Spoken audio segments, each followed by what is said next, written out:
Well, this is an overview of the experiment that you're about to see.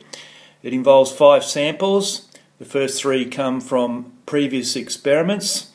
It involves a sample of second stage precipitate produced using very dilute sodium hydroxide, and the chemical bridge, you need to see previous videos to see this, and a control sample which is produced in the normal way. Now they're all smaller samples than what I normally produce just because of the amount of chemical involved, and a couple of extra samples which is it's a first stage precipitate, so I haven't brought it through to the second stage, and one of them I have washed, which you can see here, and this one here I have not washed. Now all of these 5 samples have been taken through to 12.1, and so the aim is to see what goes into precipitation or what goes into solution and then comes out again when we re-precipitate by going down to pH 8.5 and on to 10.7 again. Any precipitate that remains at 12.1 here, it will be dissolved and discarded or discarded. Any dissolved precipitate you would expect to come back down into precipitation again. Now one of the samples, this outside one, the unwashed sample, we're taking it a different route. We're going to bring that down to pH 1 and up to 8.5 to do a comparison there, and then on to 10.7 with the rest. So enjoy the video. Well, welcome to a hot night in Australia. It's been well over 40 degrees today, and it's at 10:30 at night, and it's still in the mid-30s. Well, it's been a week of settling at 10.7, and the only sample that has any was the one that I started working on first, which gave me a little bit of hope. Now I'll show you that one, 119B, which was the control sample that, hope you can see that. It was the control sample that was not washed at all. So it's the first stage precipitate taken to 12.1 and then back down to pH of 1, then on up through 8.5 and 10.7 again. And it has produced a small amount of translucent precipitate just around the edges, not even covering the bottom completely. The only other one that showed any, I was going to say significant, but I wouldn't say it's significant, some precipitate, and I don't know if you'll be able to see it, but I'll just try and get that in the lens. Just around the rim there's a little bit, perhaps I'll just see if I can swirl it. I don't want to swirl it too much because I want to rack it off. There's a little bit in the bottom there, and that's the control sample from the selected samples from a previous experiment. Now it's kind of the same as these 2 samples, except these 2 samples were the ones that were attempted to add the sodium hydroxide from pH 1 very slowly. This was the one that was used dilute solutions, and this is the one that had a chemical bridge. Now there may be, I think I can see something in the bottom of this one, just a very small amount, and this one virtually nothing that I can see anyway. There may be something in there, I just can't see it. And that's a very intriguing result. It's telling me that these ones here are telling me that if I can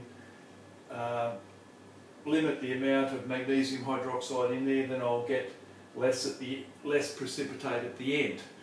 So it's kind of suggesting to me that, well, this could be magnesium hydroxide, and likewise this one here, but that then creates a mystery with this one, because that was just produced pretty much a standard method, and except for the fact that it was taken as a first stage precipitate all the way to 12.1, so the mystery deepens. I'll just give you a quick look at the graphs involved. Right, so these are the graphs here where we're taking all of our solutions to 12.1. The only B3 here, which is this red one, so it's 118 B3, then it showed significant resistance. It was the one that was the standard control method. So it's a stage 2 precipitate, and really it's using about 150% more sodium hydroxide. So it didn't take too much longer to get to 12.1, but it kept regressing. So I was checking that every few hours and having to add a bit more to keep it at 12.1. So there was something happening there. And then all the samples, we brought them down to 8.5. I'll just bring it over into the field for that one. It's going to get a little bit harder as I go on here. Okay, so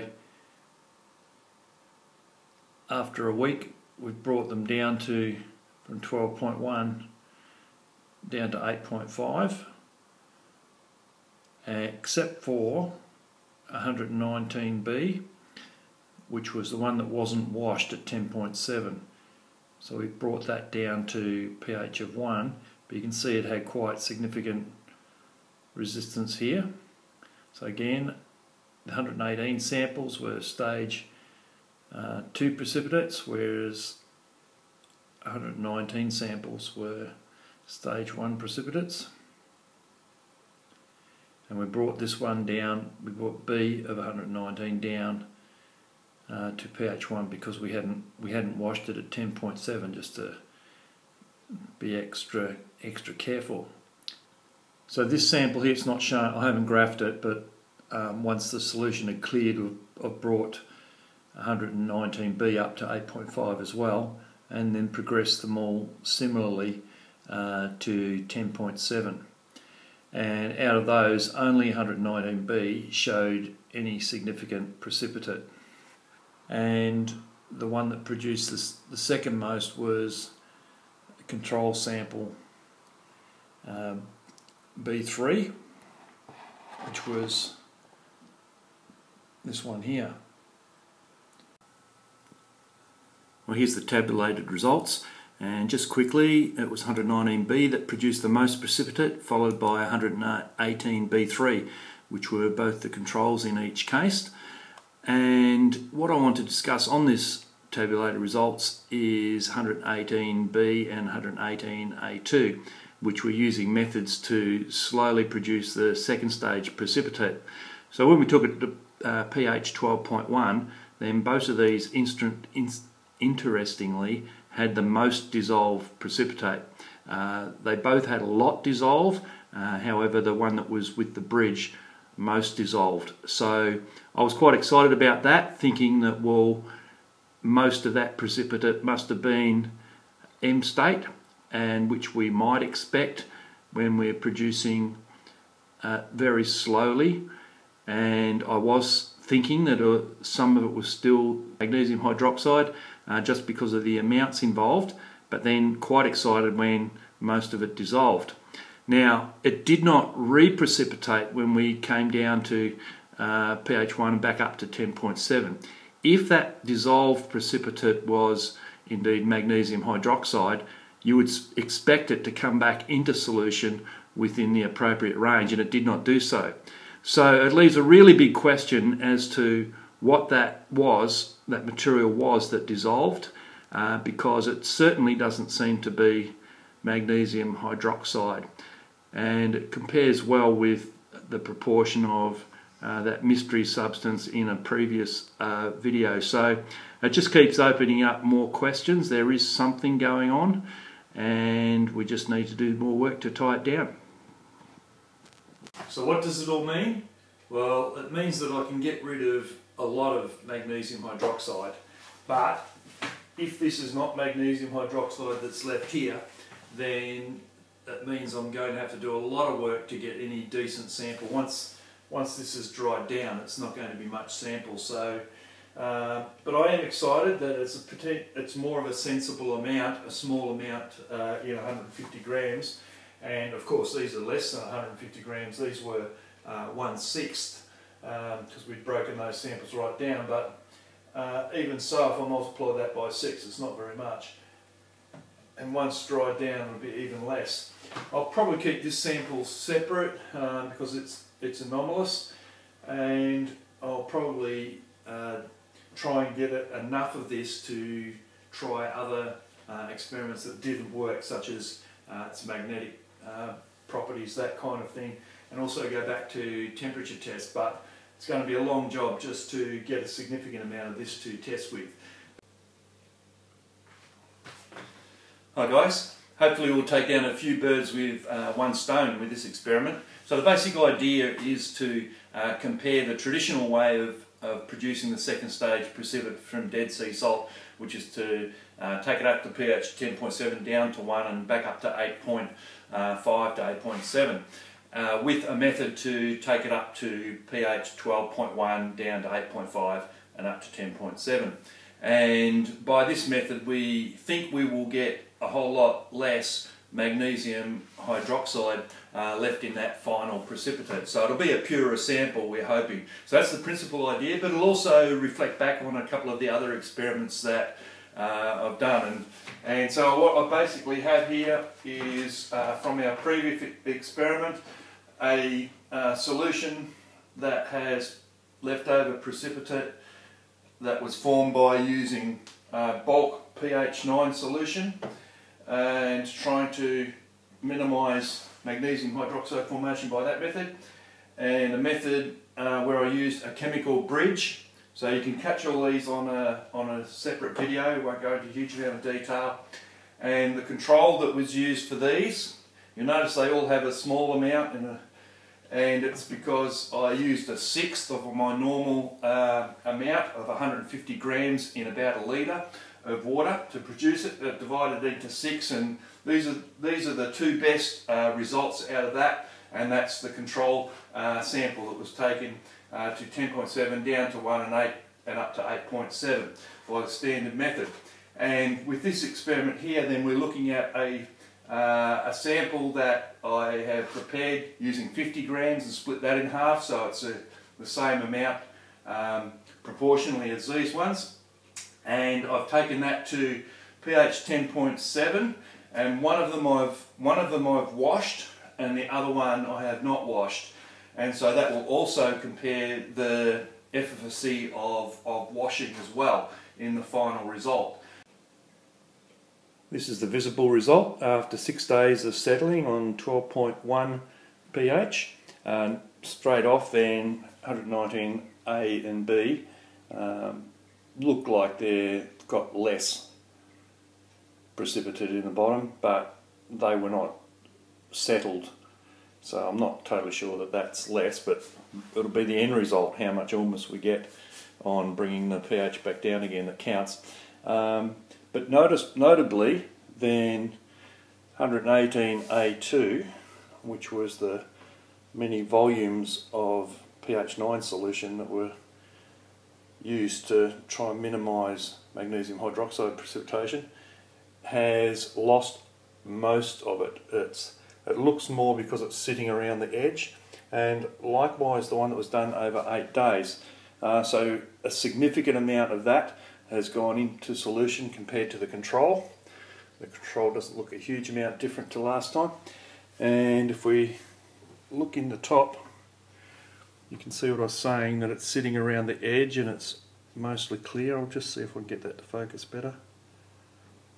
No, that's it. It's just very furry precipitate, and likewise with our 8-day bridge. So looking forward to doing the precipitation now. We'll be taking them down to pH 8.5 or so, except for the sample that was not washed in 119B. That one I'll take down until it clears, just to make sure that I haven't got any Gilchrist precipitate in that. The others would be pretty confident that apart from in the water itself there will be none. So let's do that. Now it's the precipitate that we don't want in this case, it's the solution we want, and so we will be racking the solution into a container which we keep and then throwing the precipitate away. And a great way to do it is to siphon it, and using a syringe and a simple piece of tubing like this. And when you're doing a number of them, and it's best to use some sort of clamp so you don't have to hold it. Even holding it I find is not satisfactory, it's pretty hard to keep still. And I've taken the little stopper off of that so it can grip the tubing, but you can work out how to do it in your situation. Once I've done that, I'll tip it into the solution, that is, into a handy container to mix. Most of the time I do my reactions in a handy broad container like that, and I've chosen this one just because it's the right height for the volumes that I'm usually using for the pH meter to be able to touch it. And in this case I can put my stirrer on the edge there. It's quite a handy little container, that one, but you can work out how to best do it in your situation. Okay, we're nearly done. I'm just going to lower that a tiny bit more. Still not sucking any Ormus. And I'll just put if I can, I'll just put something under the corner. No, it's gone, that's it.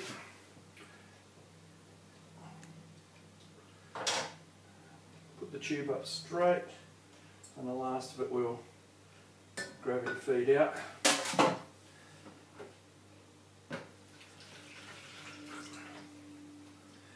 Okay, now I'll rinse that out and I'll set up the next one, and this can be discarded.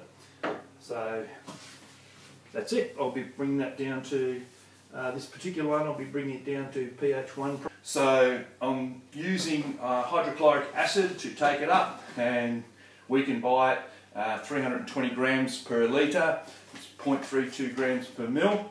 And I usually just put it in a smaller jar for easy handling. And I always make up a 10% solution of that as well. So that would be 0.032 grams. And for that I'll use a dropper. I'll use a dropper in either case, but I use a dropper which has a 1 litre mark on it. 1 mil, sorry, mark on it. And so a mil of this is equivalent to 0.1 of a mil of that. And there's roughly 10 drops in a mil. So 1 drop is a whole lot less, another 10%, another 10 lower than that. So, excuse my back. So I've got 12.1 as our starting solution, and I usually put it in a separate cup with my eyedropper just so it's at the right height to grab it. So we just stir briskly, and I'll add drop by drop.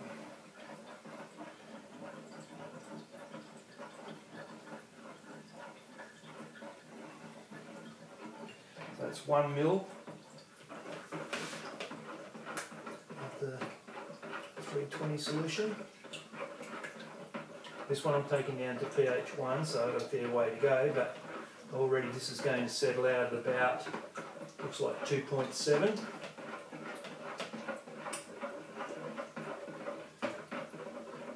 That's 1 mil, takes us to, yep, it's stable at 2.7. So I'm going to switch over to the 10% solution, first mil of that, which is really 0.1 mil of the other. On the graphs I converted all to grams as well, just to avoid confusion. So we're sitting at 2.6 now, it's levelled out another 0.1 below. Put that in. It's 2.4.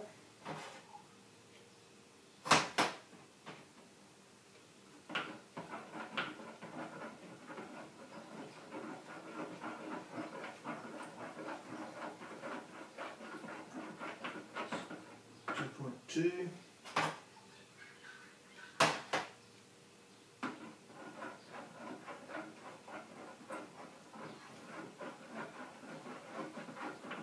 2.1.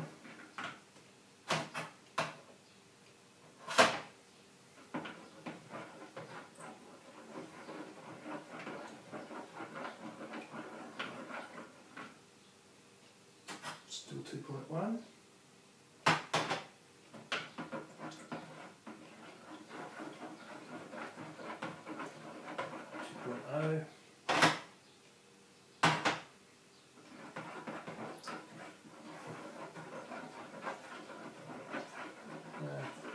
precipitation 1.9. Alright, I'm going to stop the video and I'll continue this down to 1.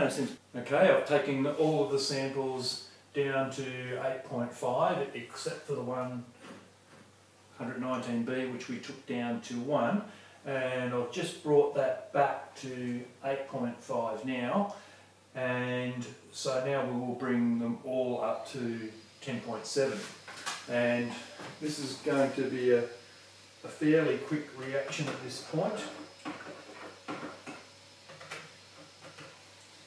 So I'm just going to use the 10% solution, sodium hydroxide.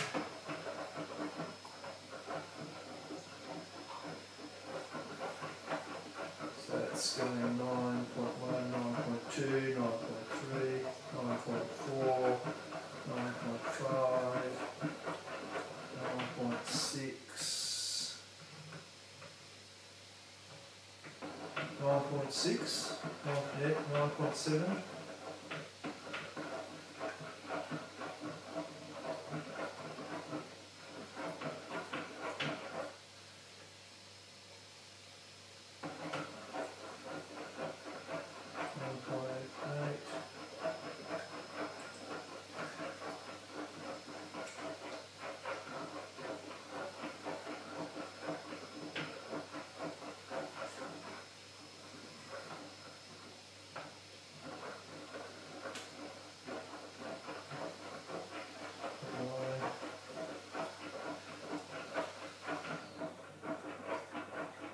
It's 10.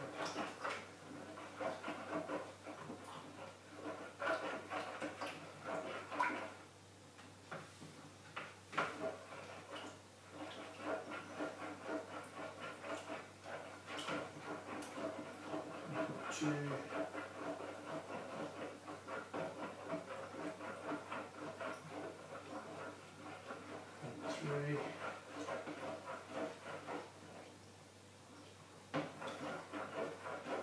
Four.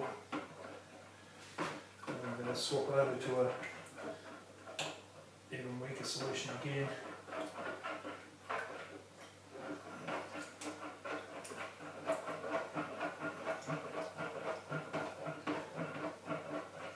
One little 10% solution of that. That's brought it spot on 10.7.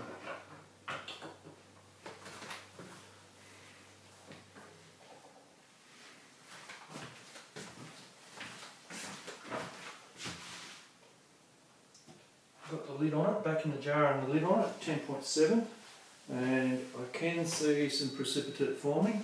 I'll just see if I can hold it still enough for you to see. So I'm not sure what you can see there, but I'll leave that for possibly a week. Now I'll finish doing the others, I won't bore you with that, and we'll see you when it's all